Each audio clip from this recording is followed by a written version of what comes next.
നമസ്കാരം, പ്രൈം ടുഡേയിലേക്ക് സ്വാഗതം. നോക്കാം ഇന്നത്തെ പ്രധാന വാർത്തകൾ.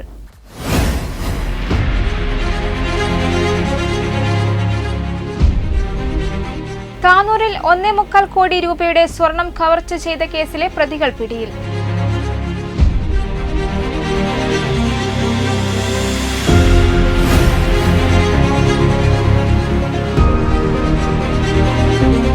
തിരൂർ ജില്ലാശുപത്രി മോർച്ചറിയിലെ ഫ്രീസർ തകരാറിലായതിനെ തുടർന്ന് ഇതര സംസ്ഥാന തൊഴിലാളിയുടെ മൃതദേഹം അഴുകി.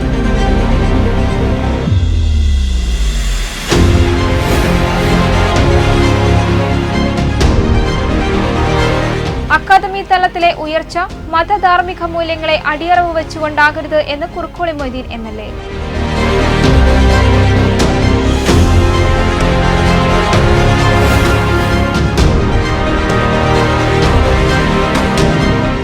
വായന പക്ഷാചരണത്തിന്റെ ഭാഗമായി താനൂർ SMUP സ്കൂളിൽ വായനാ ദിനം സംഘടിപ്പിച്ചു.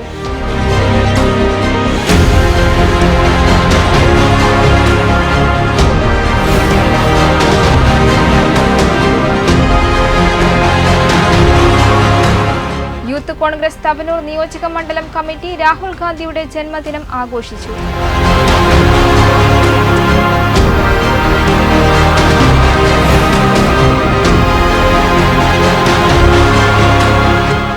ബീപ്പിങ്ങാടി GMUP സ്കൂളിൽ വായനാ മാസാചരണത്തിന് തുടക്കം കുറിച്ചു.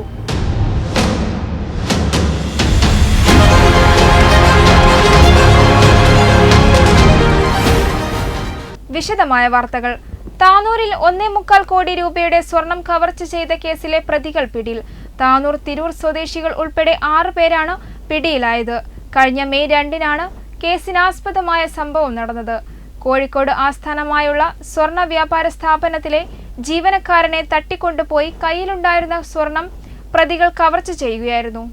താനൂർ കാളാട് സ്വദേശി കുന്നത്ത് വീട്ടിൽ ബാപ്പുട്ടി മുഹമ്മദ് റിഷാദ്, തിരൂർ പച്ചാട്രി കോട്ടേക്കാട് സ്വദേശി മുഹമ്മദ് ഷാഫി, തിരൂർ പച്ചാട്രി സ്വദേശി ഹാസിഫ്, താനൂർ അൽബസാർ സ്വദേശി റമീസ്, പട്ടാമ്പി സ്വദേശി വിവേക്, താനൂർ മീനടത്ത് സ്വദേശി നൌഫൽ എന്നിവരാണ് പിടിയിലായത്. താനൂർ DYSP ബെന്നി വിവിയുടെ നേതൃത്വത്തിൽ Tanur inspector Mathew J, sub ഇൻസ്പെക്ടർമാരായ അജിത് കെ, പ്രമോദ്, സുഗീഷ്, CPOമാരായ സലേഷ്, സബാസ്റ്റ്യൻ, ശ്രീഹരീഷ്, ശ്രീജിത്ത്, ലിബിൻ, അനീഷ്, രാജേഷ് എന്നിവരടങ്ങിയ സ്പെഷ്യൽ അന്വേഷണ സംഘം പാലക്കാട് വെച്ചാണ് പ്രതികളെ പിടികൂടിയത്. പ്രതികൾ ഉപയോഗിച്ചിരുന്ന കാറും 90 ഗ്രാം സ്വർണവും പോലീസ് പിടിച്ചെടുത്തു. കോഴിക്കോട് ശുഭ്ഗോൾഡ് എന്ന സ്ഥാപനത്തിലെ ജീവനക്കാരൻ മഹേന്ദ്ര സിംഗ് റാവു ജ്വല്ലറിയിലേക്കായി കൊണ്ടുപോകുകയായിരുന്ന 2 കിലോ തൂക്കം വരുന്ന സ്വർണ്ണാഭരണങ്ങളും 43.5 ഗ്രാം ഉരുക്കിയ സ്വർണ്ണക്കട്ടിയുമാണ് പ്രതികൾ കവർച്ച ചെയ്തത്. സ്വർണവുമായി മഹേന്ദ്ര സിംഗ് റാവു മഞ്ചേരിയിലെ ജ്വല്ലറിയിൽ പോയി തിരിച്ചു വരുമ്പോൾ പുതിയ ജ്വല്ലറി തുടങ്ങുന്നതിന് സ്വർണം കാണാൻ താനൂർ തെയ്യാലയിലേക്ക് വരണമെന്ന് ആവശ്യപ്പെടുകയും തുടർന്ന് തെയ്യാലയിലെത്തിയ മഹേന്ദ്ര സിംഗ് റാവുവിനെ സംഘത്തിലെ ഒരാൾ സ്വർണം കാണിച്ചു തരാം എന്ന് പറഞ്ഞ്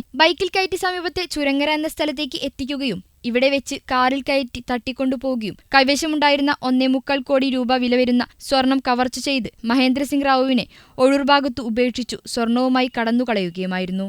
ഒന്നാം പ്രതി മുഹമ്മദ് റിൻഷാദ് എന്ന ബാപ്പുട്ടി സ്വർണ്ണക്കള്ളക്കടത്തിൽ പ്രധാനിയും നിരവധി കേസുകളിൽ പ്രതിയും കാപ്പ ചുമത്തി ജില്ലയ്ക്ക് പുറത്ത് താമസിക്കുന്ന ഒരാളാണെന്നും പോലീസ് പറഞ്ഞു.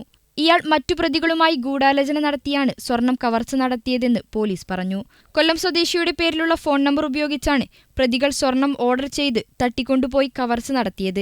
ശേഷം ഫോൺ സ്വിച്ച് ഓഫ് ആക്കുകയുമായിരുന്നു. തുടർന്ന് നിരവധി CCTVകളും മറ്റും പരിശോധിച്ച് നടത്തിയ അന്വേഷണത്തിലാണ് പ്രതികളെ പാലക്കാട് വെച്ച് പിടികൂടിയത്. വെട്ടം ന്യൂസ്, താനൂർ. തിരൂർ ജില്ലാശുപത്രി മോർച്ചറിയിലെ ഫ്രീസർ തകരാറിലായതിനെ തുടർന്ന് ഇതര സംസ്ഥാന തൊഴിലാളിയുടെ മൃതദേഹം അഴുകി. മൃതദേഹത്തിൽ നിന്നുള്ള കടുത്ത ദുർഗന്ധവും അഴുകിയതും മൂലം ജന്മനാട്ടിലേക്ക് കൊണ്ടുപോകാൻ കഴിയാതെ തിരൂരിൽ സംസ്കരിച്ചു. താനൂരിൽ ഹോളോബ്രിക്സ് കമ്പനിയിലെ തൊഴിലാളിയായിരുന്ന ഒഡീഷ സ്വദേശി അനന്തറാം ഭട്ടാരയുടെ മൃതദേഹത്തോടാണ് അധികൃതരുടെ അലംഭാവം മൂലം അനാദരവ് കാട്ടിയത്. കഴിഞ്ഞ വ്യാഴാഴ്ചയാണ് അനന്തറാം ഭട്ടാര താനൂരിലെ താമസ സ്ഥലത്തെ പറമ്പിലെ മരത്തിൽ തൂങ്ങി മരിച്ചത്. തുടർന്ന് താനൂർ പോലീസ് ഇൻക്വസ്റ്റ് നടത്തിയ മൃതദേഹം തിരൂർ ജില്ലാശുപത്രി മോർച്ചറിയിലേക്ക് മാറ്റി. മൃതദേഹം നാട്ടിലേക്ക് കൊണ്ടുപോകുന്നതിനായി ഒഡീഷയിൽ നിന്നും ബന്ധുക്കൾ തിരൂരിലേക്ക് വരുന്നതിനാൽ മൃതദേഹം ജില്ലാശുപത്രി മോർച്ചറിയിലെ ഫ്രീസറിലേക്ക് മാറ്റി. തിങ്കളാഴ്ച ബന്ധുക്കൾ എത്തുകയും ഒഡീഷയിലേക്ക് കൊണ്ടുപോകാൻ പോസ്റ്റ്മോർട്ടത്തിനായി ഫ്രീസർ തുറന്നപ്പോഴാണ് കടുത്ത ദുർഗന്ധം വമിക്കുന്നതും മൃതദേഹം അഴുകിയതും ശ്രദ്ധയിൽപ്പെട്ടത്. തൂങ്ങി മരിച്ചതിനാൽ മുഖഭാഗങ്ങളിൽ കട്ടച്ചോര പരന്ന് മുഖം വികൃതമാകുകയും അഴുകിത്തുടങ്ങിയതായും ബന്ധുക്കൾ പറഞ്ഞു. ഇതേ തുടർന്നാണ് മൃതദേഹം നാട്ടിലേക്ക് കൊണ്ടുപോകാതെ തിരൂർ നഗരസഭാ പൊതുശ്മശാനത്തിൽ സംസ്കരിച്ചത്. ഫ്രീസറിന്റെ തകരാറ് മൂലമാണ് മൃതദേഹം അഴുകിയതെന്നാണ് ജില്ലാശുപത്രിയിലെ ജീവനക്കാർ തന്നെ സാക്ഷ്യപ്പെടുത്തുന്നു. മോർച്ചറിയിലെ ഫ്രീസർ തകരാറിലായിട്ട് വർഷങ്ങളായെന്നും ഇവ അറ്റകുറ്റപ്പണി നടത്തണമെന്ന് അധികൃതർ മലപ്പുറം ജില്ലാ പഞ്ചായത്തിനോട് ആവശ്യപ്പെട്ടിരുന്നു. എന്നാൽ ഈ ആവശ്യം അവഗണിച്ചതാണ് മൃതദേഹം അഴുകാൻ ഇടയായത്. ഫ്രീസറിന്റെ മുകൾ ഭാഗം ദ്രവിച്ചതാണ് പ്രശ്നത്തിന് ഇടയാക്കിയതെന്നാണ് ആശുപത്രി അധികൃതർ പറയുന്നത്. വെട്ടം ന്യൂസ്, തിരൂർ. അക്കാദമിക തലത്തിലെ ഉയർച്ച മതധാർമ്മിക മൂല്യങ്ങളെ അടിയറവ് വെച്ചുകൊണ്ടാകരുതെന്ന് കുർക്കോളി മൊയ്തീൻ MLA പറഞ്ഞു. MSM ചെറുവന്നൂർ യൂണിറ്റ് സംഘടിപ്പിച്ച ബഹജ ഈദ് നൈറ്റും ടാലന്റ് മീറ്റും ഉദ്ഘാടനം ചെയ്ത് സംസാരിക്കുകയായിരുന്നു അദ്ദേഹം. MSM ചെറുവന്നൂർ യൂണിറ്റ് സംഘടിപ്പിച്ച ബഹജ ഈദ് നൈറ്റും ടാലന്റ് മീറ്റും കുർക്കോളി മൊയ്തീൻ MLA ഉദ്ഘാടനം ചെയ്തു. MSM സംസ്ഥാന സെക്രട്ടേറിയറ്റ് അംഗം സി റാഫിദ് അധ്യക്ഷനായി. ഇന്ത്യൻ ആർമിയിൽ സെലക്ഷൻ ലഭിച്ച NK Muhammad Sinan, United Nations Costa Rica peace യൂണിവേഴ്സിറ്റിയിൽ അഡ്മിഷൻ ലഭിച്ച V മുഹമ്മദ് അസ്ലഹ് എന്നിവരെ ചടങ്ങിൽ ആദരിച്ചു. MBBS, നീറ്റ്, +2, SSLC പരീക്ഷകളിലെ പ്രതിഭകൾക്ക് ഉപഹാരങ്ങളും സമർപ്പിച്ചു. വളവന്നൂർ ഗ്രാമപഞ്ചായത്ത് വാർഡ് അംഗം Rafsal Parayil, doctor Mansoor Kadayikkal, P Muhammad, doctor C Muhammad, M Unnikrishnan, Ali Konnarathil എന്നിവർ ആശംസകൾ അർപ്പിച്ച് സംസാരിച്ചു. പെരുന്നാളിനോടനുബന്ധിച്ച് സൗഹൃദ കൂട്ടവും കലാവിരുന്നും സംഘടിപ്പിച്ചു. ചടങ്ങിന് തസ്രീഫ് കുന്നത്ത് സ്വാഗതവും റഫീദ് പാറയിൽ നന്ദിയും പറഞ്ഞു. വെട്ടം ന്യൂസ്, വളവന്നൂർ. വായനാ പക്ഷാചരണത്തിന്റെ ഭാഗമായി താനൂർ SMUP സ്കൂളിൽ ഗ്രന്ഥശാല പ്രസ്ഥാനത്തിന്റെ ഉപജ്ഞാതാവ് PN പണിക്കരുടെ ഓർമ്മയ്ക്ക് മുന്നിൽ ഹൃദയാഞ്ജലി അർപ്പിച്ച് വായനാ ദിനം സംഘടിപ്പിച്ചു. പ്രധാനാധ്യാപിക ഫാത്തിമ KK ഉദ്ഘാടനം ചെയ്തു.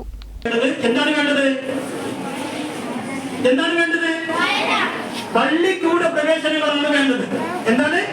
ക്ഷേത്ര പ്രവേശനങ്ങളല്ല വേണ്ടത്. എന്താ വേണ്ടത്? പള്ളിക്കൂട പ്രവേശനങ്ങളാണ് വേണ്ടത്. അപ്പൊ നമുക്കൊരു പാട്ട് ഓർമ്മ വരുന്നില്ലേ? എന്താണ് ആ പാട്ട്? പള്ളിയല്ല പണിയണം. നോക്കൂ, ഇതാണ് നമ്മുടെ നാടിന്റെ മുദ്രാവാക്യം. താനൂർ SMUP സ്കൂളിൽ ഗ്രന്ഥശാല പ്രസ്ഥാനത്തിന്റെ ഉപജ്ഞാതാവ് PN പണിക്കരുടെ ഓർമ്മയ്ക്ക് മുന്നിൽ ഹൃദയാഞ്ജലി അർപ്പിച്ച് വായനാ ദിനം സംഘടിപ്പിച്ചു. പരിപാടി SMUP സ്കൂൾ പ്രധാനാധ്യാപിക ഫാത്തിമ KK ഉദ്ഘാടനം ചെയ്തു. PTA പ്രസിഡന്റ് RK താനൂർ അധ്യക്ഷനായി. A കേശവൻ മാഷ് മുഖ്യപ്രഭാഷണം നടത്തി. C Muhammad Shafi, TV Ramakrishnan, CH Subhadra, VP Abdurahiman, ദുൽകിഫ്ലി T, Savad KK, Babeesh P എന്നിവർ നേതൃത്വം നൽകി. ഗ്രന്ഥാലയം സെക്രട്ടറി VV സത്യാനന്ദൻ സ്വാഗതവും ജലീൽ KP നന്ദിയും പറഞ്ഞു. വെട്ടം ന്യൂസ്, താനൂർ. രാഹുൽ ഗാന്ധിയുടെ ജന്മദിനം യൂത്ത് കോൺഗ്രസ് തവനൂർ നിയോജക മണ്ഡലം കമ്മിറ്റിയുടെ നേതൃത്വത്തിൽ എടപ്പാൾ സഹായ അഭയ കേന്ദ്രവാസികളുടെ കൂടെ കേക്ക് മുറിച്ച് ആഘോഷിക്കുകയും വസ്ത്രവും കൈമാറി. രാഹുൽ ഗാന്ധിയുടെ ജന്മദിനം യൂത്ത് കോൺഗ്രസ് തവനൂർ നിയോജക മണ്ഡലം കമ്മിറ്റിയുടെ നേതൃത്വത്തിൽ ആഘോഷിച്ചു. യൂത്ത് കോൺഗ്രസ് തവനൂർ നിയോജക മണ്ഡലം പ്രസിഡന്റ് വൈശാഖ തൃപ്രങ്ങോട് അധ്യക്ഷത വഹിച്ചു. എടപ്പാൾ പഞ്ചായത്ത് അംഗം അച്യുതൻ ഉദ്ഘാടനം നിർവഹിച്ചു. ഗോപിക, K രാജീവ്, അഡ്വക്കേറ്റ് കവിത, K ബാവ, കരീം പോത്തന്നൂർ, C വിൻസി, യാസിൻ എടപ്പാൾ, അതുൽ വട്ടക്കുളം, റാഷിദ് പോത്തന്നൂർ തുടങ്ങിയവർ സംസാരിച്ചു. വെട്ടം ന്യൂസ്, തവനൂർ. ബീപ്പങ്ങാടി GMUP സ്കൂളിൽ വിദ്യാരംഗം ക്ലബിന്റെ ആഭിമുഖ്യത്തിൽ വായനയുടെ മധുരം അറിവിന്റെ ആകാശം 2K24 സംഘടിപ്പിച്ചു. പരിപാടിയുടെ ഉദ്ഘാടനം school head master P Surendran മാഷ് നിർവഹിച്ചു. നിങ്ങൾക്ക് വേണ്ടിയിട്ട് ആട്ടവും പാട്ടും അദ്ദേഹമൊക്കെ പറയാനും പാവനാടകട്ടുണ്ടോ അത് അവതരിപ്പിക്കാൻ വേണ്ടി ഒരാൾ വരുന്നുണ്ട്, ഒരു അതിഥിയായിട്ട്. അപ്പൊ അദ്ദേഹത്തെ നിങ്ങളുമായിട്ട് സംവദിക്കാനും നിങ്ങൾക്ക് പരിചയപ്പെടാനും ഒക്കെ അവസരം കിട്ടും. Vidyarangam club convener M Anaghalakshmi സ്വാഗതം പറഞ്ഞു. യോഗത്തിൽ നൌറിൻ VP അധ്യക്ഷത വഹിച്ചു. Senior assistant Smitha Babu, staff secretary Khalid C, SRG കൺവീനർമാരായ ശാലിനി K, മുഹമ്മദ് മുസ്തഫ PK, അഹന ഷഫ്നീദ് തുടങ്ങിയവർ പരിപാടിക്ക് ആശംസകൾ അറിയിച്ചു. Vidyarangam club convener Rahsana KK, നന്ദി അറിയിച്ചു. അധ്യാപകരായ സുനിൽ കുമാർ PV, ചാനിൻ PB, ലീല തുടങ്ങിയവർ നേതൃത്വം നൽകി. സ്കൂൾ അസംബ്ലിയിൽ PN പണിക്കർ അനുസ്മരണ യോഗവും ക്ലബ് അംഗങ്ങൾ നടത്തുകയുണ്ടായി. വായിച്ചില്ലേൽ വളയും എന്ന ആശയത്തെ ആസ്പദമാക്കി സെമിനാറും സംഘടിപ്പിക്കുന്നുണ്ട്. വിദ്യാഭ്യാസ വകുപ്പിന്റെ നിർദ്ദേശപ്രകാരം 1 മാസം നീണ്ടുനിൽക്കുന്ന വ്യത്യസ്ത പരിപാടികളാണ് സംഘടിപ്പിച്ചിരിക്കുന്നത്. വെട്ടം ന്യൂസ്, തലക്കാട്. ഈ വാർത്താ ബുള്ളറ്റിൻ പൂർണ്ണമാകുന്നു. നന്ദി, നമസ്കാരം.